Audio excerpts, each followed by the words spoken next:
Me responde uma coisa, qual é a sua altura?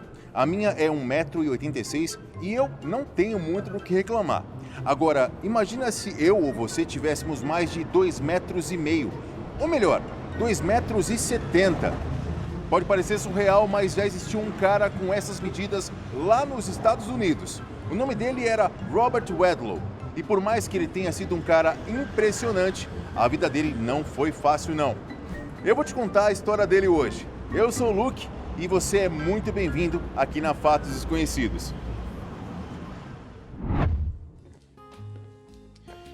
No dia 22 de fevereiro de 1918, na cidade de Alton, em Illinois, nascia um menino saudável que recebeu o nome de Robert Pershing Wadlow. O que ninguém sabia na época é que ele estava destinado a se tornar o homem mais alto que já caminhou sobre a Terra. A família percebeu que Robert era diferente das outras crianças logo no seu primeiro ano de vida, já que ele tinha 1 m de altura e pesava 20 quilos. Quando completou 5 anos, ele já media os impressionantes 1,63 m, uma altura de pessoas que já estão na fase final da adolescência. A história conta que, aos 5 anos, Robert já precisava usar roupas feitas para garotos de 17. Apenas 3 primaveras mais tarde, aos 8, ele já era mais alto do que o próprio pai, com cerca de 1,85 m e 90 quilos. Já imaginou ter isso tudo de altura e nem ter 10 anos? Com essa idade, eu ainda era só um pedacinho de gente. O cara era tão alto que nem cabia nas carteiras da escola do ensino fundamental, e uma precisou ser feita especialmente para ele. Os médicos explicaram que Robert crescia de maneira anormal por causa de um tumor na glândula pituitária, o que acabou produzindo altos níveis de hormônio de crescimento durante toda a vida dele. Ou seja, se Robert tivesse vivido 50 anos, por exemplo, é provável que ele continuasse crescendo. Na verdade, é que ele foi uma criança extraordinária e os pais sempre tentaram fazer com que a vida dele fosse o mais normal possível. Quando Robert comemorou o aniversário de 13 anos, ele já tinha nada mais, nada menos do que 2,24 m de altura e pesava 120 quilos, o que fez dele o escoteiro mais alto do mundo. Assim como quando ele era criança, Robert precisava usar um uniforme sob medida e até precisava de uma barraca e um saco de dormir modificados, bem maior do que o dos outros adolescentes. É verdade que, nessa época, ele já tinha uma altura impressionante, mas foi somente aos 18 anos que Robert bateu o recorde do homem mais alto do mundo, com 2,53 m de altura. Para você ter uma noção, as roupas precisavam de 3 vezes mais tecido do que as do tamanho padrão. Os sapatos, por outro lado, tinham mais de 45 centímetros. Eles precisavam de mais do que simplesmente uma grande quantidade de couro. Para suportar todo o peso de Robert, eles tinham armações reforçadas com peças de metal e também materiais especiais.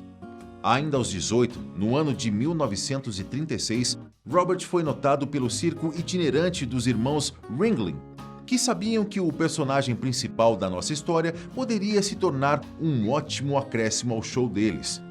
A ideia não era apenas mostrar o quão grande Robert era, mas também fazer um contraste com os membros do circo, principalmente aqueles que eram anões.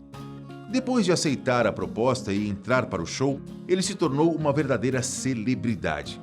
E não apenas isso, Robert também assinou um contrato com a International Shoe Company, uma empresa de sapatos que o convidou para ser o garoto propaganda da marca. Por causa disso, nosso protagonista não apenas ganhou sapatos gigantes e caros, como também viajou por mais de 800 cidades em 41 estados para fazer divulgação. Multidões de pessoas apareciam desde o Madison Square Garden até o Boston Garden para vê-lo pessoalmente. Não havia dúvidas de que pessoas amavam Robert. Como ele sempre demonstrou uma personalidade singular, era tranquilo, inteligente e educado, nosso personagem logo foi apelidado pelo público de Gigante Gentil. Nas horas vagas, quando ele estava longe dos holofotes e das apresentações, Robert tinha o hobby de colecionar selos e adorava fotografia. Não é à toa que existem inúmeros registros da vida dele por aí. A história conta que ele tinha um hábito de esconder uma câmera em uma de suas mãos, que não eram pequenas, viu? Mais de 32 centímetros. Então, usar o dispositivo escondido para fotografar as pessoas era uma moleza. Vale lembrar que, durante toda a vida, Robert chegou a pesar 223 quilos. Tudo isso como resultado das 8.000 calorias que ele consumia diariamente. Como nosso protagonista fazia muitas viagens de carro por conta de suas apresentações, o pai dele tratou de modificar o automóvel da família para deixar as longas horas do caminho mais confortáveis. Um veículo que cabia 7 pessoas se tornou um automóvel de 3 lugares, já que o banco do passageiro na parte da frente foi retirado para que Robert pudesse se sentar no banco de trás e esticar as pernas. Os pais do gigante gentil tinham planos ambiciosos de construir uma casa especial que o ajudaria a deixar de lado alguns problemas simples do dia a dia. Afinal, o mundo era muito pequeno para Robert. As portas da casa teriam 2,70 metros de altura. O teto chegaria aos 3,40 metros e a mobília seria projetada especialmente para ele. Para você ter uma ideia, eles pensaram em uma banheira com 3 metros de comprimento que custaria $1.000. Só que nem tudo eram flores e os projetos para a casa não seguiram adiante. Me acompanhe aqui. Robert sofria com uma fraqueza tanto nas pernas quanto nos pés por causa da altura. Para você ter uma ideia, aos 10 anos, os pés dele chegaram a ficar azuis porque não recebiam sangue suficiente. Por causa disso, a sensibilidade nas extremidades era pouca e, ao se machucar, Robert não percebia na hora, só depois que o machucado dava outros sinais. Para ajudar a se movimentar, Robert passou a usar aparelhos nas pernas e uma bengala. No ano de 1940, um mau ajuste no aparelho ortopédico que ele usava acabou criando uma bolha no tornozelo dele. No dia em questão, ele tinha acabado de participar de um desfile em Michigan e acordou com 41 graus de febre. O curioso é que parece até uma ferida simples para a gente, não é? Mas para Robert, não.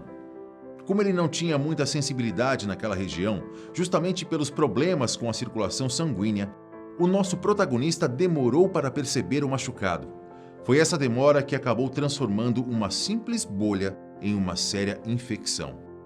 Os médicos até tentaram fazer uma transfusão e uma cirurgia de emergência, mas nada deu certo. Por ser muito grande, ele nem mesmo foi levado para o hospital, já que não havia cama grande o suficiente.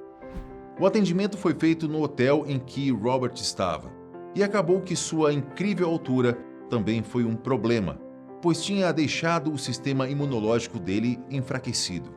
Na noite do dia 15 de julho de 1940, aos 22 anos, Robert não resistiu à infecção e faleceu enquanto dormia. E mesmo em seu leito de morte, nosso protagonista não deixava de impressionar. Cerca de 18 dias antes, ele tinha medido a altura dele uma última vez. Chuta quanto deu. Robert estava medindo nada mais, nada menos do que 2,72 metros. O peso dele também impressionava com seus quase 200 quilos. Até os dias de hoje, o Guinness Book coloca Robert na posição do homem mais alto que se tem notícia. Entre todas as coisas feitas sob medida para ele, a última foi a mais dolorosa para a família e para os fãs. Antes do enterro, foi preciso construir um caixão especial para comportar o gigante gentil, com mais de 3 metros de comprimento e 450 quilos. Mais impressionante que isso é que foi preciso contar com 18 pessoas para carregar o caixão até o túmulo, que precisou de 2 covas do cemitério.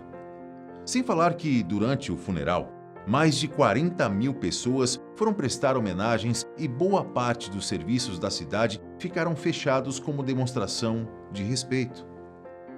Com medo de que o corpo de Robert pudesse ser desenterrado por curiosos ou médicos interessados em fazer pesquisas ilegais, a família Wadlow fez questão de construir paredes de concreto ao redor do túmulo. Na lápide, 2 palavras mostravam o último desejo da família para Robert: em repouso. A família também fez questão de destruir boa parte dos pertences dele como forma de impedir que fossem roubados e exibidos ou vendidos por pessoas mal intencionadas. Algumas décadas depois, em 1985, a cidade natal do nosso protagonista, Alton, ganhou uma estátua de bronze em tamanho real dele. E não apenas lá, na verdade. Alguns museus do Guinness Book também contam com estátuas em homenagem ao gigante gentil. Uma figura diferente de todas as outras. A cada um de vocês, um forte abraço e até o próximo vídeo. Tchau!